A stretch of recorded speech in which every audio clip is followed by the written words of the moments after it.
Mais alors, comment guérir d'un trouble du comportement alimentaire? Alors, malheureusement, il n'y a pas de solution miracle. Il n'y a pas de baguette magique pour passer d'une situation A vers une situation idéale B. Généralement, cela requiert de passer par une équipe pluridisciplinaire avec un diététicien, mais également un suivi psychologique. Mais en tout cas, on va aborder quelques pistes d'amélioration concrètes. On va démarrer par l'anorexie. Il est vraiment essentiel de réapprendre à faire confiance à ton corps, à comprendre que manger est une nécessité pour vivre et non un danger.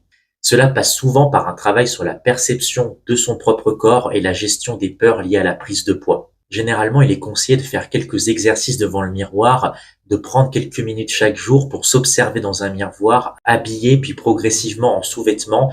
L'objectif étant d'apprendre à accepter ton corps tel qu'il est. Commencer par s'observer, peut-être difficile, mais c'est une étape parfois importante. Il faut aussi savoir affronter les pensées négatives. Quand une pensée négative sur ton corps survient, il faut essayer de la remplacer par une pensée positive ou neutre, mais pas forcément la balayer. Parce que par exemple, si tu te dis je suis trop grosse, il faut plutôt le remplacer par je suis plus que mon apparence. Au niveau de l'alimentation, ce qui me concerne plus en tant que diététicien, il va falloir réintroduire progressivement certains aliments. Mon rôle en tant que diététicien, ça va être de te faire réintroduire progressivement certains aliments que tu évites ou que tu crains.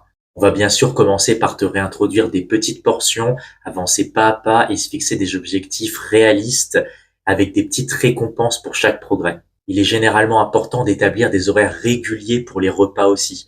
Même si on n'a pas faim, il est important de réapprendre à manger à des heures un peu plus régulières.